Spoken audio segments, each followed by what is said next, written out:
Ning tutvustame meeste 800 meetri teisest jooksust osavõtjaid. Esimene rada, Tallinna spordiselts Kalevi esindaja, number 385, Eestimaa Ülikooli spordikooli esindaja Keijo Kits.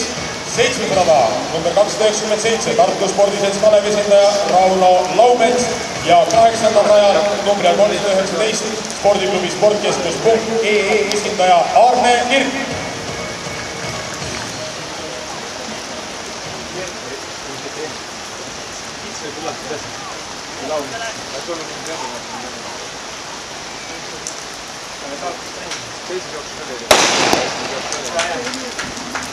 Ja startpauk on kõlanud ning möödunud aastane Eesti meistrivõistluste medalikolmik Kaarel Lilleoja eestmeister, klubikaaslane Roman Posti ees 3. koht Rauno Laumetsale. Eesti rekord kuulub tulemusega 1.45,87 aastast 1999 Urmet Uusorule. Eesti meistrivõistluste rekord juba aastast 1965 Rein Tölvi nimel tulemusega 1.48,8.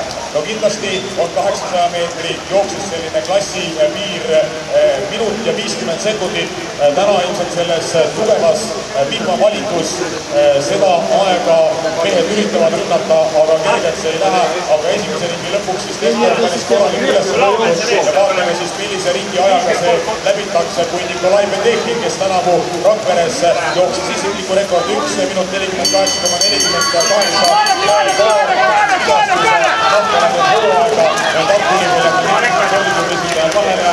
ja näeme siis praegu on stardist kulunud juba minut ja 5 sekundit, kui läbitud saab õige pea 500 meetrit ja näeme siis, kuidas praegu Petekin on oma positsiooni parandamas. On parandamas oma positsiooni ka Roman Posti.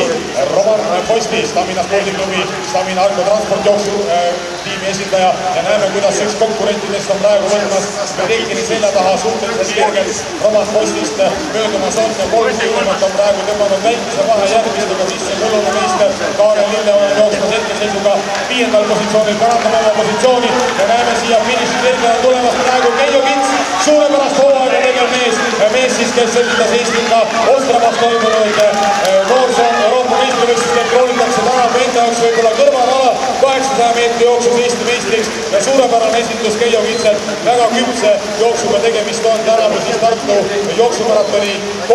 mees parima eestlase ja parima valgenahalise jooksuna Keijo Kits on suurepäraseid jooksu teinud nii maastikul, murdmaal kui ka staadionil ja tänavu eriti heasse hoogu tõusu 800 meetri jooksul ja kas siin on Keijo isiklik rekord täna sündinud 1.50,87 meie andmetel, siis peaks 10 ei siiski natukene jääb alla isiklik rekord täna.